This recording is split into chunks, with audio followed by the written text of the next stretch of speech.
రాకడలో ఎత్తబడేటువంటి భక్తులకు సాదృశ్యంగా లేక దృష్టాంతంగా హనోకు ఎత్తబడటం జరిగింది. హనోకు ఎత్తబడక మునుపు ఎలా జీవించాడో భవిష్యత్తులో ఎత్తబడవలసిన మనం కూడా అలానే జీవించాల్సి ఉంది. దేవుని వాక్యం చెప్పింది, హనోకు దేవునికి ఇష్టడై ఉండెను గనుక దేవుడు మరణము చూడకుండా హనోకును కొనిపోయెను. దేవుడు హనోకుని శరీరంతోనే ఆయన మరణం పొందకుండా ప్రభు అతన్ని తీసుకున్నాడు. కడవరి దినాల్లో, అంత్య దినములో ఒకవేళ యేసయ్య రాకడకు ముందు మనమందరం ఉంటే మనల్ని కూడా దేవుడు హనోకు వలె ఆరోహణం చేయిస్తాడు. మేఘముల మీద మనము కొనిపోబడుదుము, ఆ మీదట సజీవులమై నిలిచిండు మనము ప్రభువుని ఎదుర్కొనుటకు మేఘముల మీద కొనిపోబడుదుము. తెసలోనికైలకు రాసిన పత్రిక, మొదటి పత్రిక 4వ అధ్యాయము 15వ వచనం నుంచి చదువు. మేము ప్రభువు మాటను బట్టి మీతో చెప్పునదేమనగా, ప్రభు రాకడ వరకు సజీవులమై నిలుచుండు మనము నిద్రించిన వారి కంటే ముందుగా ఆయన సన్నిధి చేరము. ఆర్భాటముతోను ప్రధాన దూత శబ్దముతోను దేవుని బోరతోను పరలోకం నుండి ప్రభు దిగివచ్చును. క్రీస్తునందుండి మృతులైన వారు మొదట లేతురు. ఆ మీదట సజీవులమై నిలిచిండు మనము వారితో కూడా ఏకముగా ప్రభువును ఎదుర్కొనుటకు ఆకాశ మండలమునకు మేఘముల మీద కొనిపోబడదుము. అద్దుగో, ఆ మీదట సజీవులమై నిలిచిండు మనము ప్రభువుని ఎదుర్కొనుటకు ఆకాశ మండలమునకు. ప్రభువుని ఎదుర్కోవడానికి ఆకాశ మండలానికి అడ్రస్ చెప్పాడు. ప్రయాణం చేసే పద్ధతి కూడా చెప్పాడు. మేఘముల మీద కొనిపోబడతాం. యేసు ప్రభు ఆరోహణమైనప్పుడు, ఒలీవల కొండ మీద ప్రభు ఆరోహణమైనప్పుడు ఒక మేఘము ఆయనకు అడ్డొచ్చింది, తీసుకొని వెళ్ళిపోయింది. మేఘవాహనుడు మేఘం మీద ఎక్కి వెళ్ళిపోయాడు అన్నమాట. మేఘాలను తనకు వాహనంగా చేసుకున్నాడు మన దేవుడు. అలాగే అంత్యకాలంలో మనం కూడా అలాగా మేఘం మీద ఎక్కి ప్రభువుని ఎదుర్కొంటాం. అయితే ఫస్ట్ మాత్రం సమాధుల్లో ఉన్న వాళ్ళు లేపబడతారు. ప్రభువునందుండి మృతులైన వారు ముందు లేపబడతారు వరుస క్రమంలో. తర్వాత మనం మార్పు నొంది వెళతాం. ఇది హనోకు అలాగునే మరణము చూడకుండా ఎత్తబడ్డాడు. మనం కూడా అలాగా చివరి ఘట్టంలో ఎత్తబడతాం. ఎత్తబడక మునుపు హనోకు దేవునికి ఇష్టడై ఉన్నట్టు మనం కూడా దేవునికి ఇష్టంగా ఉండునట్లు జాగ్రత్తగా చూసుకోవాలి. దేన్ని బట్టి హనోకు దేవునికి ఇష్టడయ్యాడు అన్న ప్రశ్నతో ధ్యానం చేసుకున్నాం. ఏమిటి దేన్ని బట్టి ఇష్టడయ్యాడు అంటే, ఆయన చాలా మంచిగా ప్రవర్తించాడు, చాలా నీతి క్రియలు చేశాడు, చాలా దాన ధర్మాలు చేశాడు, చాలా పవిత్రంగా ఉన్నాడు, నోటిని కాచుకున్నాడు, నాలుకను అదుపులో ఉంచుకున్నాడు, నేత్రాశ పాపం చేయలేదు, శరీరాశ పాపం చేయలేదు, జీవపు డంబానికి వెళ్ళలేదు, అన్నిటినీ అధిగమించి చాలా పరిశుద్ధుడుగా పవిత్రుడుగా నడుచుకున్నందున హనోకు దేవునికి ఇష్టడయ్యాడా, లేకపోతే మరి ఇంకొక దాని వల్ల ఇష్టడయ్యాడా అంటే, మన నీతి క్రియలన్నీ దేవుని ఎదుట మనకు బాగుంటాయి మన నీతి క్రియలు, కానీ దేవుని ఎదుట మా నీతి క్రియలన్నీ మురికి గుడ్డలు అని యెషయా చెప్పినట్లు, మరి మన నీతి కార్యాలు ఎన్ని దేవుని ముందుకు తీసుకెళ్ళి మనం పెట్టినా వాటిని బట్టి మనం దేవునికి ఇష్టలంగా మారటం అసంభవం. ఎందుకంటే మొదటి మానవుల్లోనే అది జరగలేదు. దేవుడు చెప్పిన నీతి నియమాలు అదుపాజ్ఞల అక్షరాల అనుసరించి ఆదాము నిలిచి దేవుని ఎదుట ఉండలేకపోయినాడు. దేవుని ఎదుట దేవుని వ్యతిరేక కార్యానికి పూనుకొని ఆ తర్వాత జనాభా ఉత్పత్తి జరగటం జరిగింది. ఇక పుట్టే సంతానమంతా కూడా ఆ వ్యతిరేక ఆలోచనలతోనే పుట్టాం. కాబట్టి మనం ఎంత మనంతట మనం దేవుని ఎదుట పద్ధతిగా నడుచుకుని నిలబడి దేవుని మెప్పు పొందదామని ప్రయత్నించినా అది సాధ్యపడదు గనుకనే, ఆ శక్తి మనలో లేదు గనుకనే మన పాపములకు ప్రాయశ్చిత్తముగా దేవుడు తన అద్వితీయ కుమారుని పంపించి ఆయన రక్తమును మనకు విమోచన క్రయధనముగా చెల్లించి మనల్ని అందరినీ విమోచించి ఆయన యందు విశ్వాసముంచి నమ్మి బాప్తిస్మం పొందిన వారిలోనికి తన పరిశుద్ధాత్మను పంపి ఆ పరిశుద్ధాత్మ శక్తి ద్వారా ఇప్పుడు మనల్ని నిలబెట్టుకున్నాడు. దేవునికి స్తోత్రం కలుగునుగాక. మన ఆత్మశక్తి కాదు, దేవుడు మనలోనికి పంపిన పరిశుద్ధాత్మ శక్తి వలన మనల్ని నిలుపుకున్నాడు. ఈరోజు దేవుడిని నమ్ముకొని ఏదన్నా పద్ధతిగా బతుకుతున్నాం, ఏదన్నా కాస్త మంచిగా జీవిస్తున్నాం, సమాజంలో మనం వస్తున్నా పోతున్నా నలుగురు వందనాలు చెబుతున్నారు మన ముఖానికి అంటే అది మన గొప్పతనం కాదు. మనలో ఉండి దేవుడు జీవిస్తున్న జీవితానికి వాళ్ళు వందనాలు చెబుతున్నారు. నీకు కాదు, నీలో నివసిస్తున్న పరిశుద్ధ ఆత్మను వారు గుర్తెరిగి వందనాలు చెబుతున్నారు. ఆ పరిశుద్ధాత్మ నీలోనికి ప్రవేశించి ఆ శక్తిని నీకు ఇచ్చి వారి ఎదుట నీ సాక్ష్యాన్ని నిలపకపోతే నువ్వు వారి ఎదుట దూషణనే పొందుతావు కానీ వందనాలు పొందలేవు. ఒప్పుకుంటారా? ఏదన్నా మనల్ని గౌరవించి వందనాలు అన్నావు, వందనాలు అక్క అంటున్నారంటే ఎవరిని చూసి, ఎవరిని బట్టి? నీలో మార్పు తెచ్చిన దేవుని బట్టి. ఎలా నిలవగలిగావు మార్పులో అంటే పరిశుద్ధాత్మ శక్తి నీకు అనుగ్రహించబడింది కనుక ఆ శక్తిని బట్టి నిలుపుకున్నావు. నీ సొంత శక్తి కాదు.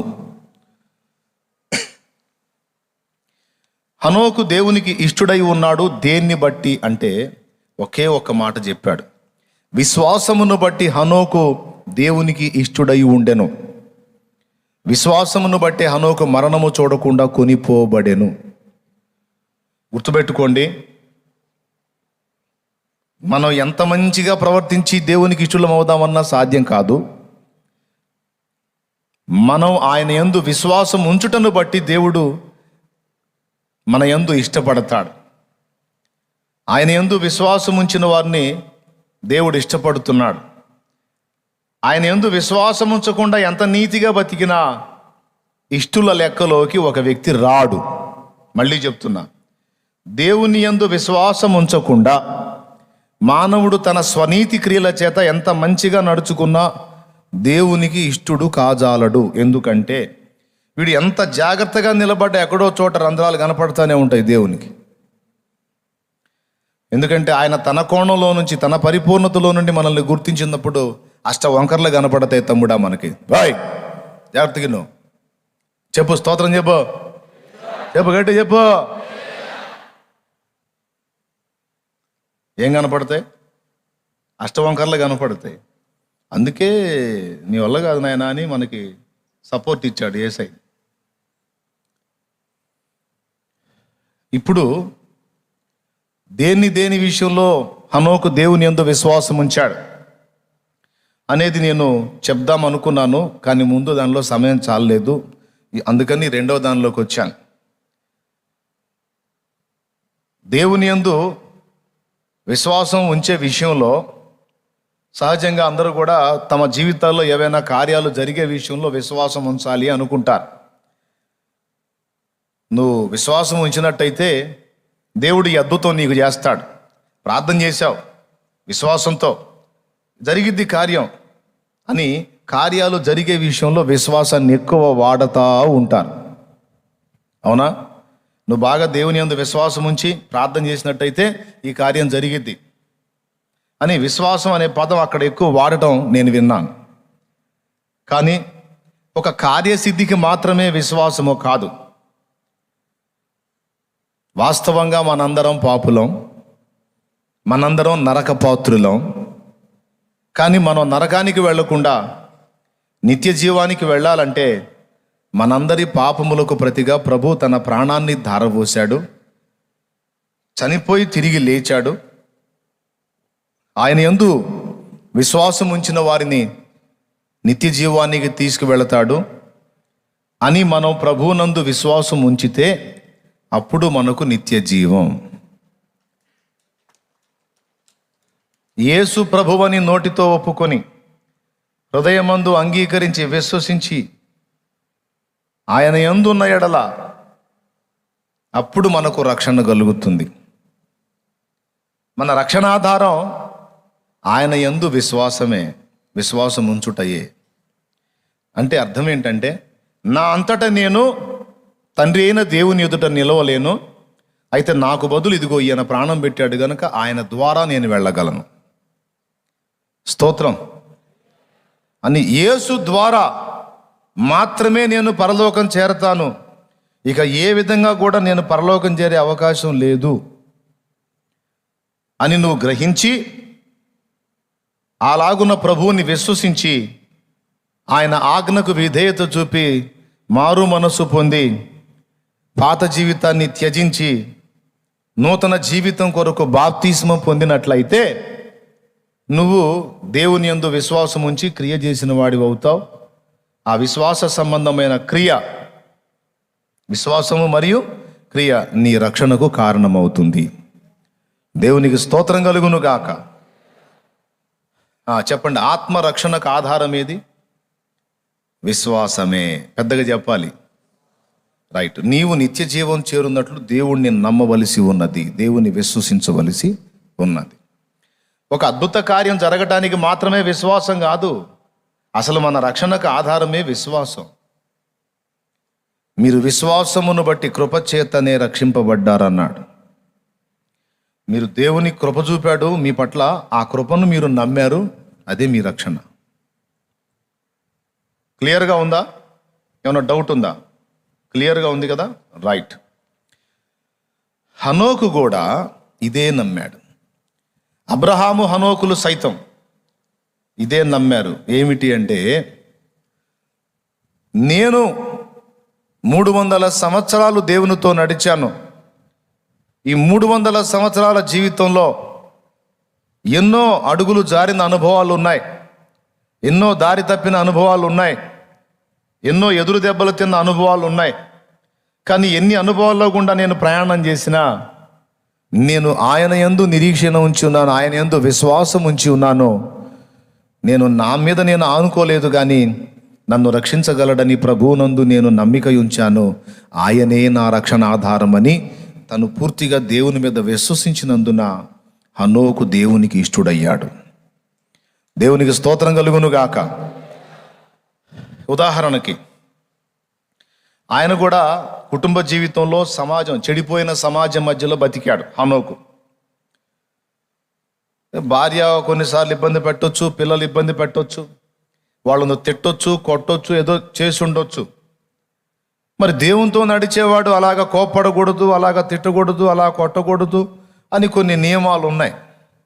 మరి ఈ నియమాలు అక్షరాల హనోకు పాటించి ఉన్నాడా, లేదా ఎప్పుడైనా కోపతాపంలో చేయి జారాడా, నోరు జారాడా అనేది మనం పరిగణలో తీసుకుంటే తప్పకుండా ఆయన జీవితంలో అవి జరిగే ఉండవచ్చు.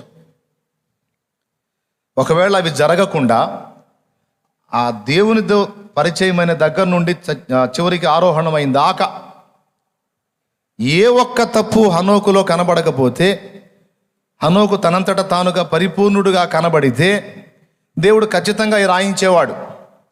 హనోకు ఇంత పద్ధతిగా నడుచుకున్నాడు, ఇంత జాగ్రత్తగా ఉన్నాడు, ఇంత పవిత్రంగా ఉన్నాడు, ఇంత ఇదిగా ఉన్నాడు, అదిగా ఉన్నాడు అని రాయించేవాడు.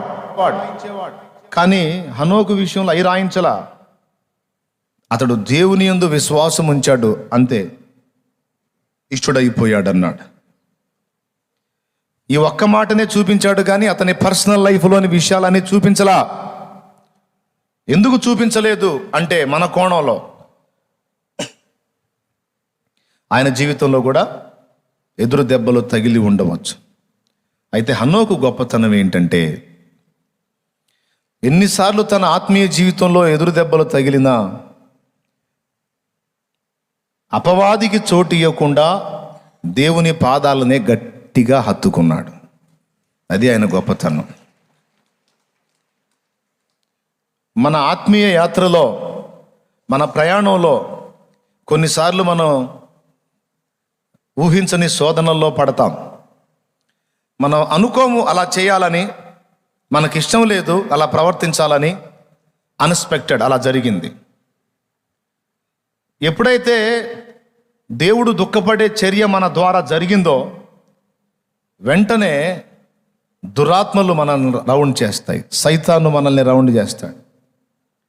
రౌండ్ చేసి కొంతమంది మనుషులు ఉంటే మనుషుల్లో దూరతాడు, మనుషులు లేకపోతే మనల్ని ఆలోచనల చేత ప్రభావితం చేయడానికి పూనుకుంటాడు.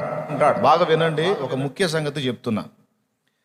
పక్కన మన తప్పు నెరిగిన మనుషులు ఉంటే వాళ్ళల్లోకి ప్రవేశించి, ఇప్పుడు ఉదాహరణకి భార్య రెచ్చగొట్టింది, ఇతడు భక్తిపరుడు, కోపం వచ్చింది, ఏదో ఒక మాట అన్నాడు, లేదా చెయ్యెత్తి ఒక దెబ్బ కొట్టాడు.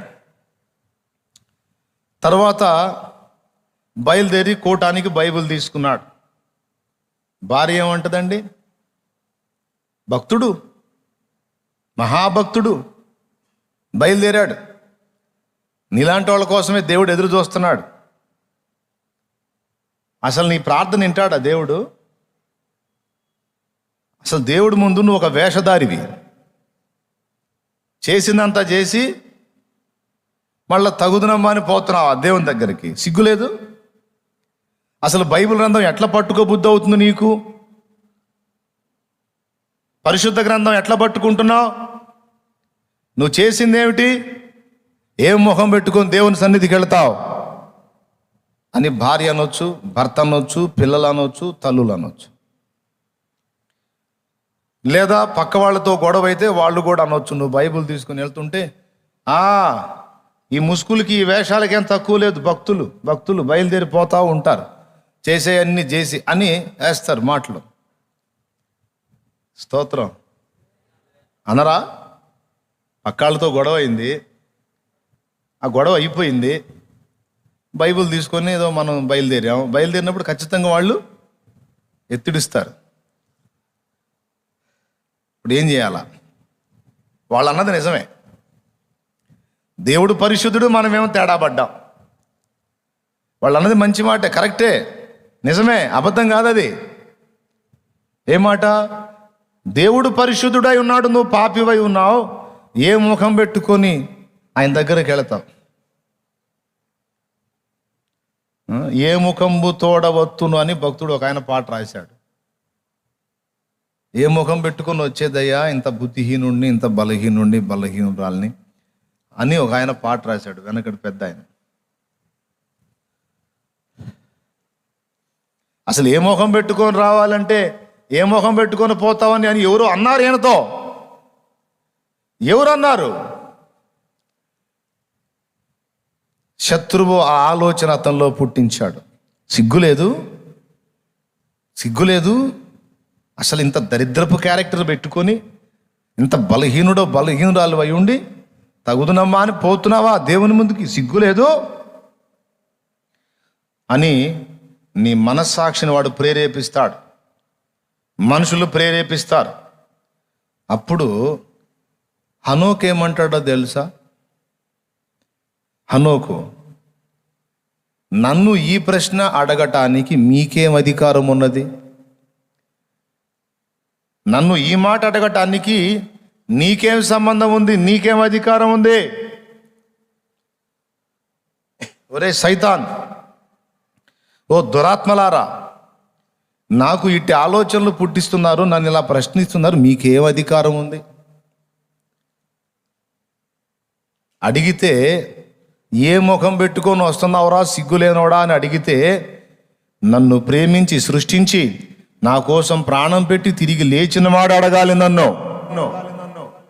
నన్ను పోషిస్తున్నవాడు అడగాలి. అంతే కదా? బయటవాడు ఎవడన్నా వచ్చి మన స్త్రీతో పెత్తనం చేసేటట్టు మాట్లాడుతున్నాడు అనుకో, ఆమె ఏమంటది? నువ్వెవడు రా నన్ను కంట్రోల్ చేయటానికి? నువ్వెవడు అసలు అంటే ఆ అధికారం తన భర్తకే, ఇంకెవడు కంట్రోల్ చేయటానికి లేదు. అలాగే నన్ను అన్నా, తన్నినా, తిట్టినా, పొమ్మని నెట్టినా ఆయన చేయాలి. మీరెవరు? ఏ ముఖం పెట్టుకొని పోతున్నావు? సిగ్గులేదు అంటే అడగటానికి నువ్వెవరివి? సిగ్గు ఉందో లేదో ఆయన దగ్గరే తేల్చుకుంటా. భక్తుడు ఏం పాడాడు? ఏ ముఖంబు తోడవత్తును అని కదా పాడాడు. దేవుడు అంటాడు నీ ముఖంతోనే రాయ్యా అంటాడు. దేవునికి స్తోత్రం, హల్లెలూయా. ఏ ముఖం పెట్టుకొని వచ్చేది? నీ ముఖమే పెట్టుకొని రా, ఇంకొక ముఖమేమో అవసరం లేదు.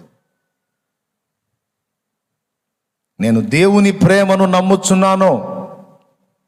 క్షమించే విశాల హృదయం నా దేవునికి ఉంది. నా పొరపాటును అర్థం చేసుకొని మన్నించి పోనీ బేట క్షమిస్తున్నాను, ఇంకొక మారు చేయొద్దని నన్ను దీవించే విశాలమైన మనసు నా తండ్రికి ఉంది.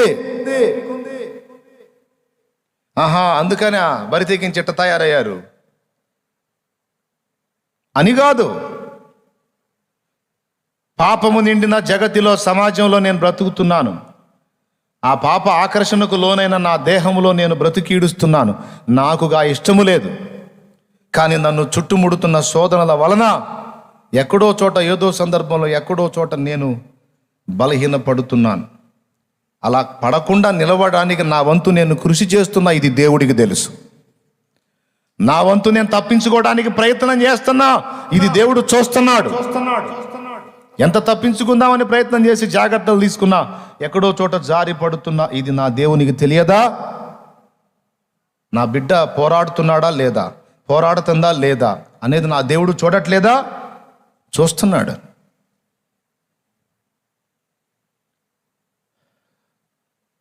సైకిల్ తొక్కటానికి ప్రయత్నం మానుకుంటే బాధపడతాడు తండ్రి. తొక్కేదానిలో కింద పడ్డా ఫీల్ అవుతాడా? సైకిల్ తొక్కటం నేర్చుకుంటూ కింద పడ్డాడు అనుకో, పరిగెత్తుకుంటూ పోయి లాగి పటాపటా కొట్టి సిగ్గులేనోడా, దరిద్రుడా అంటాడా? ఏమంటాడు? నవ్వుతాడు. కింద పడి ఈడు ఏడుస్తా ఉంటే ఆయన నవ్వుతాడు. ఇంకా నా వల్ల కాదు అని ఆయన అంటా ఉంటే, ఒరే ఎంత పిచ్చోడిరా నువ్వు అంటే, 1-2 సార్లు పడితే ఇంకా కూర్చొని ఏడుస్తావా? అట్లా ఏడిస్తే ఇంకా ఇంక నేను తొక్కను అంటే, నీ బ్రతుకులో సైకిల్ రాదురా నీకు. లే ఎచ్చా మొహం లే. చెయ్యి పట్టి వెన్ను తట్టి ఆలోచన చెప్పి నిలబెట్టి మరలా ప్రయత్నించంటాడు. అది తండ్రి మనస్సు. మరలా ప్రయత్నించు. నేను గమనిస్తానే ఉన్నా. నువ్వు సైకిల్ని నిలబెట్టడానికి ప్రయత్నం చేస్తున్నావు, నాకు అర్థమవుతుంది. ఆ ప్రయత్నంలో బలహీనపడ్డావు. అయినా మానొద్దు, మళ్ళా మొదలుపెట్టు. కొంతమంది నన్ను అడుగుతారు, అన్నా ఒక బలహీనత ఉంది, మానలేకపోతున్నానన్నా ఎలా మానాలన్నా అంటే, నేను ఒకసారి అడిగాను, మానలేకపోతున్నానంటే మానటానికి ట్రై చేస్తున్నావా అన్నాను. ప్రయత్నం చేస్తానే ఉన్నానన్నా అన్నది. అట్లయితే ఖచ్చితంగా మానుకుంటావు పో అన్నా. దేవునికి స్తోత్రం కలుగును గాక. ఎందుకంటే కృషి చేస్తున్నావు నీ వంతు. మానటానికి అంటే నువ్వు చేసేది తప్పని తెలుస్తుంది, నీకు అసహ్యం కలుగుతుంది, ఆ మనస్సాక్షి గద్దిస్తుంది, ఆత్మ గద్దింపు పొందుతున్నావు, ఇష్టం లేదు నీకు. నీ వంతుగా తప్పించుకోవటానికి ప్రయత్నం చేస్తున్నావు. ఇదంతా దేవుడు కనిపెడతాడు. అసలు ప్రయత్నం అనేది వీడి దగ్గర ఉందా, ఈమె దగ్గర ఉందా, లేకపోతే రాజీ పడిపోతున్నాడా, తప్పించుకోవటానికి తన వంతు ప్రయత్నం చేస్తున్నాడా అనేది చూస్తాడు. ప్రయత్నం అంటూ ఉంది అంటే ఇక దాన్ని దేవుడు నువ్వు గెలిచినట్టుగానే తీసుకుంటాడు. ప్రయత్నం మానేసి ఇక మన వల్ల కాదు అని రాజీ పడ్డావు అనుకో, అప్పుడు ఇక ఓడిపోయిన లెక్కలో వేస్తాడు. అంటే తొక్కటం ఆపేసి ఇక నేను తొక్కను, నాకు రాదు అన్నట్టు అన్నమాట. ఇక వాడు జన్మలో సైకిల్ తొక్కడు. ఆశ ఉంది, కింద పడుతున్నాడు, నిరాశ వస్తుంది. అప్పుడు తండ్రి ఏం చేస్తాడు? లే మళ్ళీ ట్రై చేయి. ఇప్పటికి 3 సార్లు పడ్డా, అరే ఇంకా 30 సార్లు పడితేనేవిరా, పడితేనే అనుభవం వచ్చింది, లే మొదలుపెట్ట మళ్ళా అని మళ్ళా తొక్కిస్తాడు. అలా తొక్కగా చివరికి ఒకరోజు నువ్వు నిలబట్టమే కాదు, ముందు ఒకడిని వెనకొకడిని కూర్చోబెట్టుకుని కూడా తొక్కగలుగుతావు. గట్టిగా కొట్టు. ఎవరైనా పరధ్యానంగా ఉంటే లైన్లోకి వస్తారు. అందుకని కొట్టేదేదో గట్టిగా పెటా కొట్టండి, లేకపోతే మౌనంగా కూర్చోండి. స్తోత్రం. ఫస్ట్ వాడు దొక్కటమే కష్టం, అసలు వాడు సైకిల్ని నిలబెట్టడమే కష్టం. ఎన్నోసార్లు పడతాడు. ఒకసారి ఒక హాస్యం చెప్తాను మీకు. నేను సైకిల్ నేర్చుకుంటున్న కొత్త, అది నాకు. మా వాడు ఒక 2-3 సార్లు చూపించాడు, ఇక పోయాడు. నేను తొక్కట్లేదని. సరే ఇక నేనే సొంతంగా నేర్చుకోవాలని ప్రతిన పూనాను. మరి మా వాడు దొక్కుతుంటే నేను దొక్కలేకపోతున్నా, ఫీలింగ్గా. అందుకని పెడల మీద కాలేసి తొక్కుతుంటేనేమో అవి చూసుకొని సరిపోతుంది, హ్యాండిల్ ఎటు పోతుందో చూడట్లా. హ్యాండిల్కి వెళ్ళి చూసుకుంటేనేమో కింద పెడల మీద నుంచి కాలు జారిపోతుంది.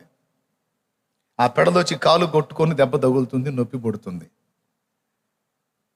పెడలకి వెళ్ళి కొత్తవాడు ఏం చేస్తాడు, ఫస్ట్ ఎటు చూస్తాడు, ఈ పెడలకి వెళ్ళి చూస్తుంటాడు. ఎందుకంటే కాలు అక్కడే ఉందా, ఎటన్నా పోయిందా.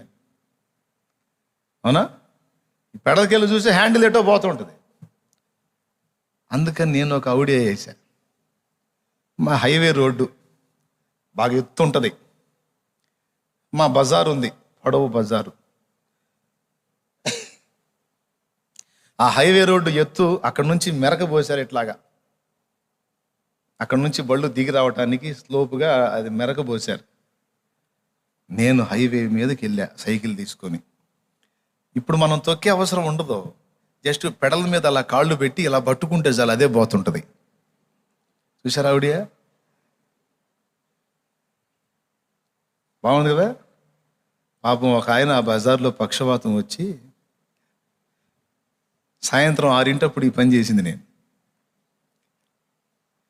రోడ్డు మీద మంచం వేశారు, ఇంట్లో ఒక్క పోస్తుందని ఆయనకి. ఆ రోడ్డు మీదే వేశారు మంచం. నేనేంది ఇక ఈ దెబ్బతో నాకు సైకిల్ వచ్చేసిందా హో అని చెప్పని అక్కడి నుంచి మొదలుపెట్టి ఇక సైకిల్ ఎక్కాను, 2 పెడల మీద కాలు వేసాను, హ్యాండిల్ పట్టుకున్నాను, ఇక బ్రేకులు వదిలాను. అది ఇట్టుంటుంది. ఇక శరవేగంతో నేను తొక్కకుండా వెళ్ళిపోతుంది సైకిల్. నేను కింద పడకుండా ఈ బ్యాలెన్స్ చూసుకుంటున్నా. అబ్బో బాగానే పోతున్నాను, నేను కింద పడట్లేదు, బ్యాలెన్స్ బాగానే కుదిరిందని ఈ సంబడంలో ఉన్నా. ఇక అది పోయి రయ్యమని పోయి పాప ఆ మంచంలో పండుకున్నాడు ఆయన, పక్షవాతం వచ్చి. పొయ్యి పొయ్యి పొయ్యి పోయి పెటామని కొట్టి ఆయన్ని. ఆ మంచానికి తగిలి ఎగిరి పడ్డాడు ఆయన. పడి వామ్మో అన్నాడు, నన్ను చంపాడు.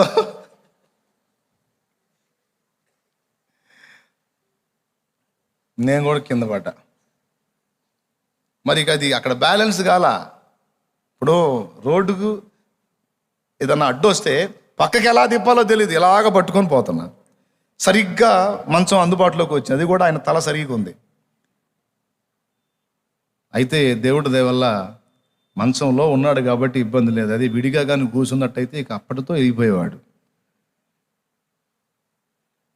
ఇక వాళ్ళందరూ నన్ను లేపి, సైకిల్ లేపి, ఎవరని చూస్తే ఫలానా వాళ్ళ అబ్బాయి.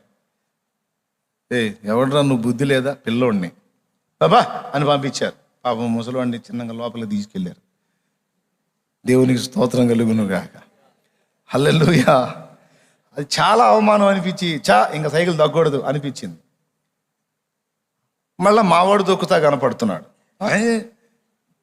అంత కాకపోతే ఈసారి బజార్లో కాదు కానీ ఇంకో దగ్గర చూసుకుందామని ఇంకో దగ్గర చిన్న సైకిల్ తీసుకున్నా. చిన్న సైకిల్ తీసుకొని దాని మీద వెనక కూర్చొని హ్యాండిల్ పట్టుకొని తొక్కడానికి చిన్నగా ప్రయత్నం చేసి మొత్తం మీద ఎట్టకేలకు సైకిల్ నేర్చుకున్నా. సైకిల్ మొదట తాను దాన్ని నిలపటమే కష్టం, తను దాని మీద సింగిల్గా నడపటమే కష్టం. కానీ కొద్ది కాలం సాధన తర్వాత, బాగా వినాలి, కొద్ది కాలం సాధన తర్వాత తానొక్కడే కాదు అనేక మందిని ఎక్కించుకొని తొక్కగలిగేంత స్థాయిలోకి వెళ్ళిపోతాడు ఒక మనిషి. అనేక మందిని అంటే 100 మందిని ఎక్కించుకోవడానికి కాదు, తడవకిద్దరిని ఎంతమందినైనా చేరవేయగలుగుతాడా లేదా? అదే సాధన మానేస్తే ఇక వాడిని ఒకటి ఎక్కించుకొని పోవాల్సి వచ్చింది. అవునా? వాడిని ఒకటి ఎక్కించుకొని పోవాల్సి వచ్చింది. అదే పడతానో లెగుస్తానో ఆయన యందే విశ్వాసం ఉంచి ఆయన పాదాలే పట్టుకొని పెనుగులాడితే ఒక నాటికి నువ్వు నిలబడతావు, ఖాయమిది. చెప్పు గట్టిగా స్తోత్రం చెప్పు. అస్సలు నీకు డౌటే అక్కర్లేదు, నా వల్ల కాదేమో, నిలవలేనేమో, నేను తేడా పడతానేమో, వీక్ అవుతున్నాను, అది ఇదని సైకిల్ కానీ తొక్కడం చేతగానో అడబడేసి కింద కూర్చొని ఏడిసినట్టు ఏడవ్వా. దేవుడు అసలు నిన్ను అలాగ అనడు. దద్దమ్మ సిగ్గు లేదా అట్ట ఇట్ట అనడు. వెన్ను తడతాడులే బెటాలే, జారిపడ్డాం, హ్యాండిల్ చూసుకో, ఇట్లా చెయ్యి ఇట్లా చెయ్యి అని చెప్పని సలహాలు చెప్పి మళ్ళా లైన్లో పెడతాడు. ఇది నమ్మాలి మనం. కానీ దేవుణ్ణి అలా నమ్మకుండా సైతానుగాడు శోధిస్తాడు. ఏ మొహం పెట్టుకొని పోతావు, ఏ మొహం పెట్టుకొని పోతావు అంటే పురుషోత్తం గారు పాడినట్టు పాడాలి. ఏ మొహమే ఉంది, నా మొహమే. మసిబొగ్గువలే నా మానసమెల్లగా పేదో శాసమోహముల్ మచ్చలై. మసిబొగ్గువలే నా మానసమెల్లగా పేదో శాసమోహముల్ మచ్చలై. హసితమగు ప్రతి డాగుతుడువను గసటు గడిగి పవిత్ర పరపను. హసితమగు ప్రతి డాగుతుడువను గసటు గడిగి పవిత్ర పరపను. నసువులిడు నీ రక్తమేయని మసలకిప్పుడు సిలువనిదెగని. ఉన్న పాటున వచ్చు చున్నాను నీ పాద సన్నిధి కో రక్షక. ఉన్న పాటున వచ్చు చున్నాను నీ పాద సన్నిధి కో రక్షక. ఎన్న శక్యము గాని పాపములన్నీ మోపుగ వీపుపై బడి యునవిదే నడలేక తొట్టిల్లు చున్నవాడను నన్ను దయగను. ఉన్న పాటున వచ్చు చున్నాను నీ పాద సన్నిధి కో రక్షక. దేవునికి మహిమ. ఏమని చెబుతున్నాడండి? ఎన్న సఖ్యము గాని పాపములన్నీ మోపుగా వీపుపై బడి ఉన్నవి ఇదే నడలేక తొట్టిల్లు చున్నవాడను నన్ను దయగను. నేను ఎలాగున్నానో అలాగే నీ దగ్గరకు వస్తున్నాను, నన్ను కనికరించు, నీ రక్తముతో నన్ను గడుగయ్యా అని ఆ మహానుభావుడు ఏడ్చి పాడాడు. అది విశ్వాసం ఉంచుట. సైతాను మాటల మీద నమ్మకం ఉంచి దేవుడికి దూరం అయితే అవిశ్వాస లెక్కలోకి వెళ్ళిపోతా. అంటే దేవుని ప్రేమను నీవు సందేహించినట్లు అవుతుంది. దేవుని విశ్వసించటం అంటే ఆయన కార్యాలు చేసే శక్తిని విశ్వసించటం మాత్రమే కాదు, ఆయన ఇచ్చే రక్షణ విషయమై మాత్రమే విశ్వసించుట కాదు. అసలు ఆయన నిన్ను ఎంత ప్రేమిస్తున్నాడో ముందు నువ్వు అది నమ్మాలి. దేవుడు నన్ను అమితముగా ప్రేమిస్తున్నాడు. నేనంటే ఆయనకి ఎంత ప్రేమ అంటే చచ్చిపోయేంత ప్రేమ. చచ్చిపోయేంత కాదు, చచ్చిపోయినంత ప్రేమ. ఇంతగా నన్ను ప్రేమించే నా తండ్రి నన్ను అర్థం చేసుకోడా? నిశ్చయంగా నన్ను అర్థం చేసుకోగలడు. నా మట్టుకు నేను ప్రయత్నిస్తున్నాను, పోరాడుతున్నాను. పాపమును అసహించుకొని దాని జోలి ఏమీ ఇక లేకుండా నేను పోరాడుతున్నాను. ఆయనను నన్ను అంటుతుంది గనుక నేను సైతాను స్వరానికి రెస్పెక్ట్ ఇవ్వను. ఎందుకంటే వాడు నన్ను దేవుడి నుంచి దూరం చేయడానికి మాట్లాడతాడు. మంచి మాటల్లా కనపడే దూరం చేసే మాటలై ఆ పరిశుద్ధుని దగ్గరికి, ఆ పవిత్రుని దగ్గరికి, అంత ప్రేమమైన దగ్గరికి, ఇంత పాపివి నువ్వు. బాబా ఎంత కరెక్ట్గా ఉంది చూడు. ఎట్లా పోతావు అంటే నువ్వెవరివి నాయన, నీకేం సంబంధం?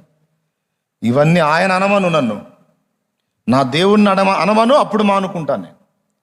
ఒరే ఇంత పరిశుద్ధుణ్ణి, ఇంత పవిత్రుణ్ణి, ఇంత నీతిమంతుణ్ణి నా దగ్గరికి సిగ్గు లేదంట్రా వచ్చావు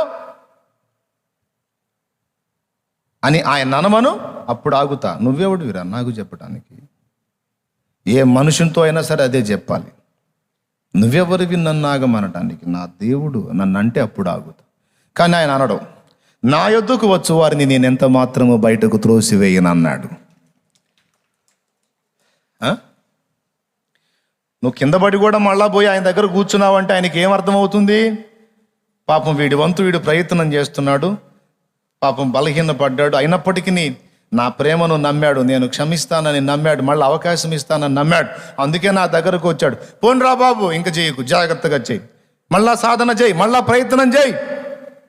నీకు ఈ కారణాల చేత చిక్కుపడుతున్నావురా, అలా ఆ సమయం ఇయ్యకురా బాబు, తప్పించుకోరయ్యా, తప్పించుకోమ్మా, ఆ స్పాట్లోకి వెళ్ళకు, అక్కడికి వెళ్ళినప్పుడు నువ్వు శోధించబడుతున్నావు, వెళ్ళొద్దు, ఆ వాతావరణం ఏర్పరచుకోకుండా జాగ్రత్త పడు అని చెప్పి, బుద్ధి చెప్పి, మళ్ళీ సలహా చెప్పి పంపిస్తాడు. అంతేగాని ఛీ పో అనే కఠినాత్ముడు నా దేవుడు కాడు అని హనోకు నమ్మాడు. అది దేవునికి ఇష్టమైంది.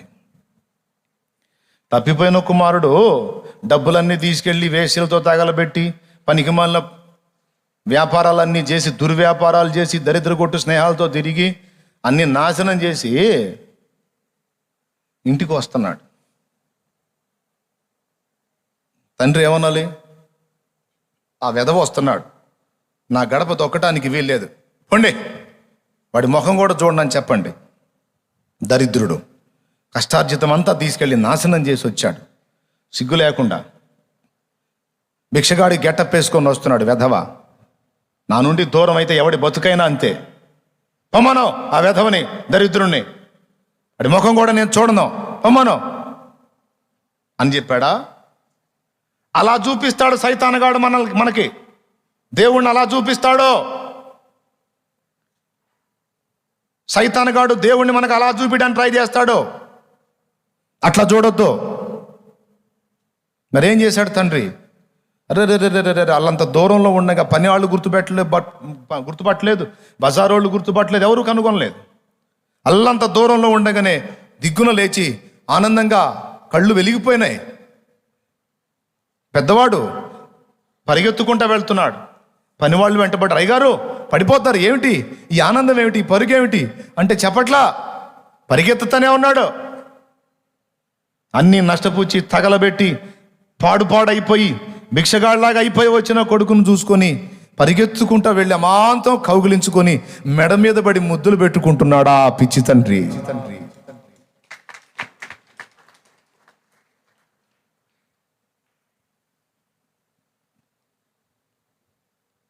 ఎక్కడి నుంచి వచ్చాడో తెలుసా? పందుల దొడ్డిలో నుంచి వచ్చాడు, అసహ్యమైన స్థలంలో నుంచి వచ్చాడు. స్నానపానాదులు లేవు, చీలికలు పేలికలైన వస్త్రాలు, తలకు నూనె లేదు, జుట్టు పెరిగి గడ్డం పెరిగి పిచ్చివాళ్ళలాగా వచ్చాడు. అతన్ని ఎవరూ గుర్తుపట్టలేదు, నాన్న గుర్తుపట్టాడు. గుర్తుపట్టి తను పడేది కూడా కానకుండా పరిగెత్తుకొని పోయి దుర్గంధపూరితంగా ఉన్న ఆ కొడుకు మీద పడి గట్టిగా హత్తుకొని, ఎన్నాళ్ళగా కనిపించావురా అని ముద్దులు పెట్టుకుంటున్నాడు ఆ తండ్రి. ప్రేమగల తండ్రి. హల్లెలూయా. మన పరలోక తండ్రి కూడా అలాంటి వాడే. నిన్నెంత ప్రేమిస్తే తనకిష్టమైన అద్వితీయ కుమారుని నీ కొరకు బలిగా అర్పించాడు. ఊహించు. నిన్నెంత ప్రేమిస్తే తన జనితైక పుత్రుని నీ కొరకు అలాగ దారుణంగా బలి చేయడానికి ఇష్టపడ్డాడు. ఊహించు. దుష్టుడు అంటాడు, నిన్ను ఒప్పుకోడు దేవుడు అంటాడు. నువ్వెవటా చెప్పటానికి? ఆ ముక్క ఆయన చెప్పాలి. నా తండ్రికి నేనంటే ఎంతో ప్రేమ, ఆయన వదిలి నేను బతకలేను. ఒకవేళ నేను పాపినని కొట్టి చంపితే చంపని, నేను ఆయన దగ్గరే పడతాను. చంపేస్తే ఆయన చేతుల్లో చస్తాను. ఆయనకు దూరంగా మాత్రం నా వల్ల కాదు, నేను ఆగలేను. హనోకు అనుభవం. హనోకు దేవుని ప్రేమను నమ్మాడు, అందుకు దేవునికి ఇష్టడయ్యాడు. తన 300 సంవత్సరాల నడకలో ఎన్నెన్నో ఎదురు దెబ్బలు తిని ఉండవచ్చు, నేను తగను అనుకోవచ్చు, కానీ దేవుణ్ణి నమ్మాడు. ఆయన నన్ను ఆమోదిస్తాడు, ఆయన నన్ను ప్రేమిస్తున్నాడు, నేను ఆయన ప్రేమను నమ్ముతా, సందేహించను అని ఎన్ని ఎదురు దెబ్బలు తగిలినా, ఎన్నిసార్లు భంగపడినా, ఎన్నిసార్లు జారిపడినా, ఎన్నిసార్లు తొట్టుపడినా దేవుని పాదాలు పట్టుకొని వదల్లా. దేవుడు కనికరించి పాపం నిండిన ఈ సమాజంలో పాపానికి దూరంగా బ్రతకటం ఎలాగో హానోకుకు నేర్పించుకున్నాడు. ఈరోజు ఒకప్పుడు చాలా బలహీనుడివి నువ్వు, చాలా బలహీనురాలివి. లైవ్లో ఉన్నోళ్ళు కూడా చాలా బలహీనులు ఒకప్పుడు. మీరు చాలా, మీకు తెలుసు మీ జీవితం గతాన్ని ఊహించండి. కానీ ఈరోజు సాధన మొదలుపెట్టావు, కొద్దిగా సంవత్సరాలు అయింది, కొన్ని కాలం అయింది, నెలలోళ్ళు ఉన్నారు, సంవత్సరాల వాళ్ళు ఉన్నారు. మార్పు రాలేదా? చిన్న చిన్నగా సైకిల్ దొక్కటం రావట్లేదా? కొంచెం మెరుగుపడింది. ఇంకా కొద్దిగా ఆగండి, ఇంకొద్దిగా ఆగండి, ఇంకా నిలబడతారు. ఇంకా ఎక్కడెక్కడ వీక్ అయినారో అక్కడ కూడా నిలబడతారు. నేర్పుకుంటాడు దేవుడు నీకు. నీ అంతటా నువ్వు సైకిల్ దొక్కేటట్టు చేస్తాడు ఆయన. అంతేకాదు, నీ అంతటా నువ్వు నిలిచి సైకిల్ తొక్కటమే కాదు, నువ్వు మరికొంతమందిని నడిపించగలిగేంత శక్తిలోనికి నేను తీసుకొస్తాడు ఆయన. మరికొంతమందిని నువ్వు ప్రభావితం చేసేటట్టు ఆయన శక్తి నీకు అనుగ్రహించి నిన్ను అలాగ రెడీ చేస్తాడు. ఇప్పుడు నువ్వు నిలవటమే కష్టం అనిపిస్తుంది కాదు, నో, నిన్ను బలపరిచి నీకు సాధన నేర్పించి నిన్ను నిలబెట్టి అనేకుల్ని నువ్వు నిలబెట్టడానికి ఒక పాత్రగా దేవుడు నిన్ను వాడుకోపోతే అప్పుడు అడుగు. నమ్మితే చప్పట్లు కొట్టి దేవుని మహిమపరచు గట్టిగా. సందేహం ఉందా ఎవరికైనా? విశ్వాసం ఉందా? ఏం విశ్వాసం ఉంది? నన్ను నిలబెడతాడన్న విశ్వాసం నాకుందన్న. డౌట్ లేదుగా?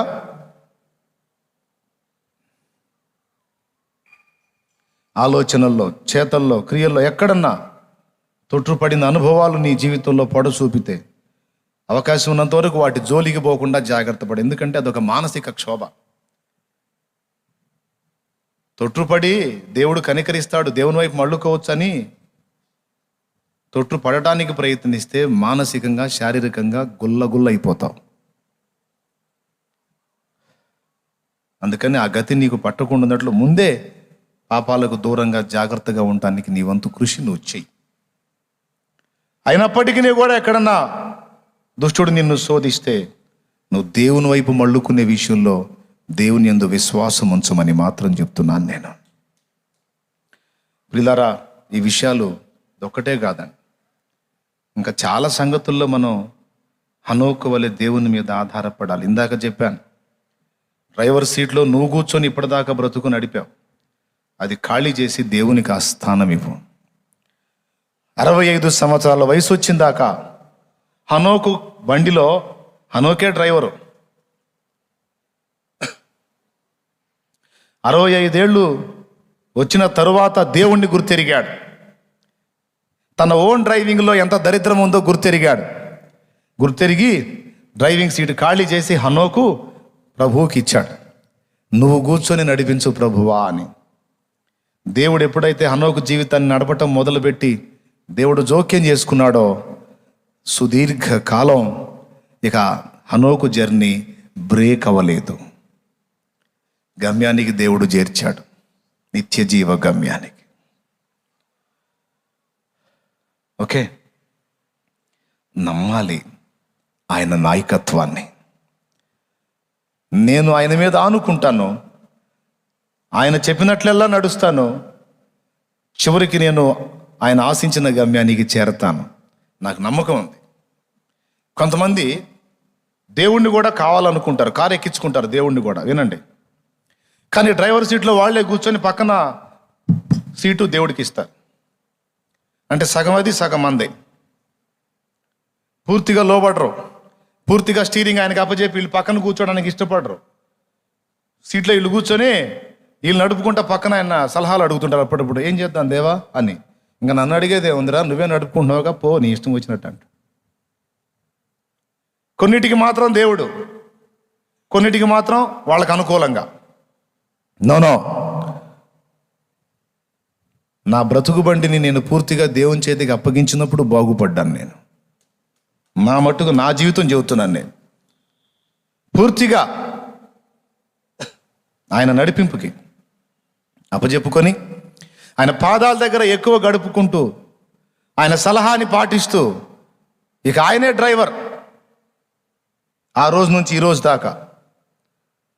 అందుకే నాకు ఇంత కృప లభించిందని నేను అనుకుంటాను. ఆయన నన్ను నడుపుచుండుటను బట్టియే నా బ్రతుకు పరిమళించింది. హల్లెలూయా. మీకు కూడా పరిమళించిన జీవితం కావాలి అంటే స్వచ్ఛందంగా మీ బ్రతుకు బండి స్టీరింగ్ని యేసయ్య చేతికి అప్పచెప్పండి. ఏంటి ఆయనకి అప్పచెప్పావంటే, నడిపిస్తాడు నా దేవుడని పాడండి. పాడండి.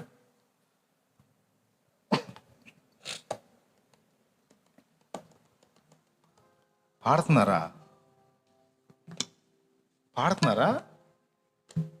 వామ్మో. నడిపిస్తాడు నా దేవుడు, శ్రమలోనైనా నన్ను విడువడు. నడిపిస్తాడు నా దేవుడు, శ్రమలోనైనా నన్ను విడువడు. అడుగులు తడబడిన, అలసట పైబడిన, అడుగులు తడబడిన, అలసట పైబడిన, చేయి పట్టి వెన్ను తట్టి చక్కని ఆలోచన చెప్పి, చేయి పట్టి వెన్ను తట్టి చక్కని ఆలోచన చెప్పి, నడిపిస్తాడు నా దేవుడు, శ్రమలోనైనా నన్ను విడువడు. నడిపిస్తాడు నా దేవుడు, శ్రమలోనైనా నన్ను విడువడు. అంధకారమే దారి మూసిన, నిందలేనను తీసిన, అంధకారమే దారి మూసిన, నిందలేనను కృంగదీసిన, తన చిత్తం నెరవేర్చుతాడు. గమ్యం వరకు నన్ను చేర్చుతాడు. తన చిత్తం నెరవేర్చుతాడు. గమ్యం వరకు నన్ను చేర్చుతాడు. నడిపిస్తాడు నా దేవుడు, శ్రమలోనైనా నన్ను విడువడు. నడిపిస్తాడు నా దేవుడు, శ్రమలోనైనా నన్ను విడువడు. నీ భవిష్యత్తు శూన్యంగా నీకు కనపడుతుండొచ్చు. నీ నెక్స్ట్ స్టెప్ ఏమిటో నీకు అర్థం కాకపోతుండొచ్చు. నువ్వు దీనంగా దేవుని పాదాల దగ్గర కూర్చొని, దేవా నా జీవితం నీ చేతుల్లోనే పెట్టుకున్నాను, నీ మనసుకు తోచినట్లు నన్ను నడిపించు, నువ్వేం చేసినా నీ చిత్తమే ప్రభు, నీట ముంచినా పాల ముంచినా నువ్వే యేసయ్యా, ఇక నాకుగా వేరే ఆలోచనలు ఏమీ లేవయ్యా. నా జీవితంలో ఏది నువ్వు ముందుకు తీసుకొస్తావో, ఏది నీ చిత్తమని నువ్వు స్పష్టపరుస్తావో ఆ అడుగు వేయటానికి నేను సిద్ధంగా ఉన్నానయ్యా. నీ వైపే చూస్తున్నాను, ఇక వేరు నిరీక్షణ లేదు ప్రవ్వా, నాకు నువ్వే నిరీక్షణ ఆధారం ప్రవ్వా అని నీ ప్రతి అడుగు విషయమై దేవుని కొరకు నువ్వు కాచుకున్నట్లయితే, నేను చెప్తున్నా, అద్భుతమైన ఆశీర్వాదకరమైనటువంటి నడిపింపు దేవుడు నీకు అనుగ్రహిస్తాడు. ఒక మనిషిని నమ్మి మనిషి మీద ఆధారపడితే మనం ఖచ్చితంగా మోసపోవచ్చు. కానీ దేవుని నమ్మి దేవుని మీద ఆధారపడి నడవటం మొదలు పెడితే అలాంటి వ్యక్తి నాశనమైనట్టు చరిత్రలో లేదు. మనుషుల్ని నమ్మి సర్వనాశనమైన వాళ్ళు ఉన్నారు. కానీ అవన్నీ పక్కన పెట్టేసి, తమ్మును తాము నమ్ముకోవటం, మనుషుల్ని నమ్ముకోవటం అనే సెక్షన్ పక్కన పెట్టేసి, దేవుని నమ్మి జీవితాన్ని దేవుని చేతికి అప్పచెప్పి దేవుని అదుపాజ్ఞల్లో కనుసన్నల్లో నడుచుకోవటానికి ఇష్టపడిన వాడు చెడిపోయినట్టు చరిత్రలో లేదు.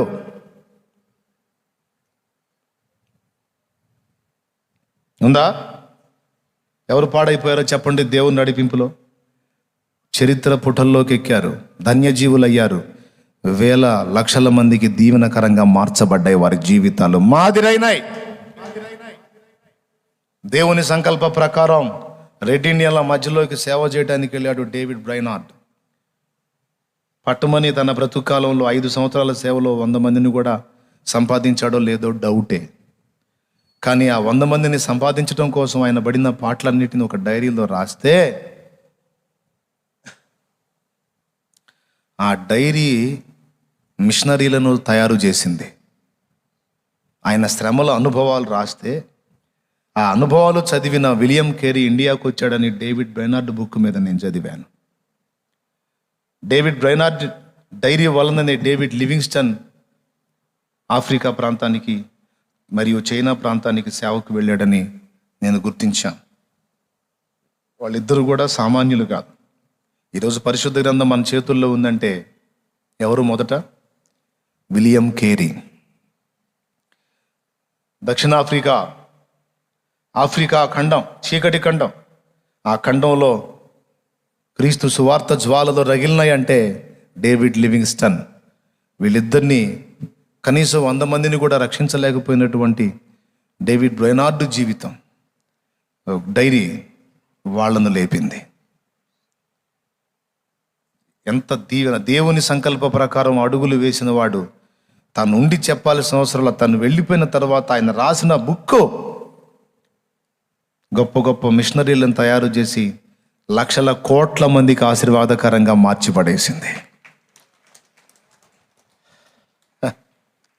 ఏ చరిత్రలో చెబుతావు దేవుణ్ణి నమ్మి పాడైపోయినాడని? ఏ గ్రంథంలో చెప్తావు దేవుణ్ణి నమ్మి భ్రష్టు పట్టాడని? ఎవడో సైతాను సంబంధులైన మనుషులు అంటారు, దేవుణ్ణి నమ్ముకున్నాక ఇట్ట అయిపోయావురా నువ్వు అన్నోడు దెయ్యమే. దేవుణ్ణి నమ్ముకున్నాక ఇట్ట అయిపోయావమ్మా నువ్వు అన్నదెల్లా దెయ్యమే, మనుషులు కాదు. దయ్యం వాళ్ళలో ఉండి అంటుంది.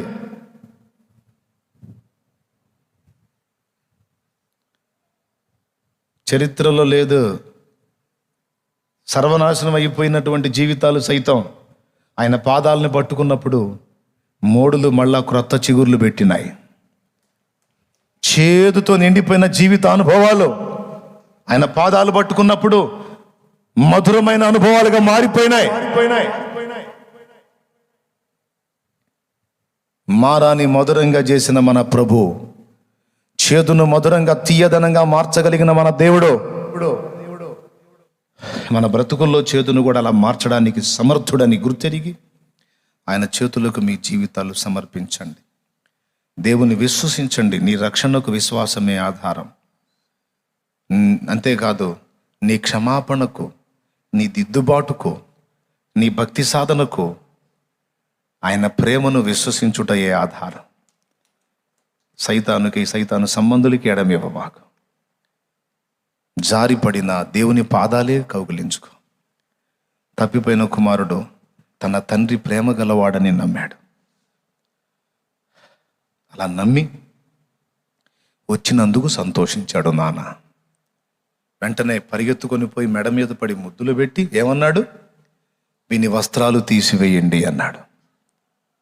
పాప పంకిలమైపోయినటువంటి ఆ పాపిష్టి క్రియలన్నిటిని కూడా ప్రభు కడిగివేసి నూతన వస్త్రాలు అనే పరిశుద్ధ క్రియలను అలంకరింపజేస్తాడు. పందుల దొడ్డిలో దుర్గంధపూరితమైన స్థితిలో ఉండి వచ్చినటువంటి కొడుకుని శుభ్రపరిచి పరిమళ తైలం తన మీద పోయించాడు. కొన్ని నిమిషాల క్రితం వరకు కూడా అతడు ఒక అసహ్యుడు, దుర్గంధపూరితుడు, భిక్షగాడు, యాచకుడు, హేయుడు. కానీ తండ్రి దగ్గరికి వెళ్ళి తండ్రిని ఆశ్రయించిన తర్వాత కొన్ని నిమిషాలలోనే ఎంత ఆశ్చర్యకరమైన మార్పు అంటే, తన తల శుభ్రపరచబడింది, తైలము చేత అంటబడింది, తన వస్త్రాలు తీసివేయబడ్డాయి, నూతన వస్త్రాలు కట్టబడ్డాయి, తన దేహం శుభ్రపరచబడింది, పరిమళ తైలం పోయబడింది. భిక్షగాళ్లాగా దిక్కు దశ లేని స్థితిలో వచ్చిన వాడు తండ్రి యొక్క అధికార ఉంగరం పొంది మళ్ళా క్షణాలలో ఆస్తిపరుడైపోయాడు. కొట్టు చప్పట్లో. ఎప్పుడు? సైతాను స్వరం విని అక్కడే ఆగిపోయినప్పుడా, లేకపోతే దేవుని ప్రేమను విశ్వసించి పరిగెత్తినప్పుడా? తండ్రి ప్రేమను విశ్వసించి పరిగెత్తినప్పుడా? ఎప్పుడు వచ్చింది ఆ కృప? అనుమానించి రాకపోతే, తండ్రిని అనుమానించి రాకపోతే అసలు సచ్చేవాడు. అవునా? ఎంత అద్భుతంగా మారిపోయింది. అది తండ్రి ప్రేమను విశ్వసించుట ద్వారా క్షణాలలో పరిస్థితులు అలా మారిపోతాయి. కాబట్టి నమ్మండి, ఆయన్ని హత్తుకోండి, ఆయన ఇచ్చే రక్షణ, ఆయన ప్రాణత్యాగాన్ని విశ్వసించండి. అదే నీకు నిత్య జీవానికి కారణం. రెండవది, సాతాను శోధనలో నుండి తప్పించుకొని నీవు బలమునందు అనేకులకు దీవెనకరమగునట్లు సైతాను స్వరం వినకండి, దేవుని ప్రేమను నమ్మి ఆయన ఆశ్రయించండి. ఇవి రెండు హనోకు చేశాడు. హనోకు జీవితంలో వచ్చినాయి లోపాలు, కానీ ఎన్నొచ్చినా దేవునితో నడక మానుకోలా, దేవుని పాదాలు వదిలిపెట్టలా. అందుకే హనోకు దేవునికి ఇష్టడు. దేవుడు హనోకును తీసుకొని పోయాను. రా మోకాళ్ళ మీదకి.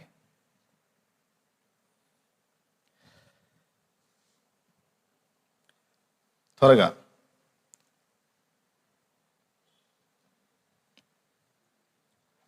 నువ్వెవరి స్వరం వింటున్నావు? అనుమానాలు, అవిశ్వాసం నూరిపోసే సైతాను స్వరం వింటున్నావా? దయ్యపు సంబంధాల అవిశ్వాసపు మాటలు వింటున్నావా? నీ బతుకంతే, నీ జీవితం వింతే నువ్వు అసలు ఎట్టా ఉండేదానివి, ఎట్టా ఉండేవాడు, ఎట్లయిపోయావు, నువ్వు అట్టయిపోయావు, ఎట్టయిపోయావు అని పనికిమాలిన మాటలు మాట్లాడే పనికిమాలిన స్వరాలు వింటున్నావా? దేవుని ఎదుట నీ నడత సరైంది కాదు, దేవుడు నిన్ను ఒప్పుకోడు, నీకు క్షమాపణ లేదు, నిన్ను ఆమోదించడు అని చెప్పే దయ్యపు స్వరం వింటున్నావా? లేదు లేదు, దేవుడు నిన్ను ప్రేమిస్తున్నాడు, క్షమిస్తున్నాడు. వెళ్ళు, ఆయన పాదాలు ఆశ్రయించి క్షమాపణ కోరు, మళ్ళా సాధన మొదలుపెట్టు. ఒకనాటికి నిలవగలుగుతావు, అనేకులే నిలపగలుగుతావు. నిరుత్సాహపడకు, విశ్వాసం విడవకు. నీ భవిష్యత్తు కొరకు కూడా దేవుని మీద నువ్వు ఆధారపడు. దేవుణ్ణి నమ్మి చెడిపోయిన వాళ్ళు లేరు. వెళ్ళు, దేవుని పాదాలను ఆశ్రయించని చెప్పే పరిశుద్ధాత్మ స్వరం వింటున్నావా? హనోకైతే పరిశుద్ధాత్మ స్వరమే విన్నాడు. రండి ప్రార్థన చేద్దాం. దేవా, హనోకు వలె నన్ను చేయి ప్రభువా.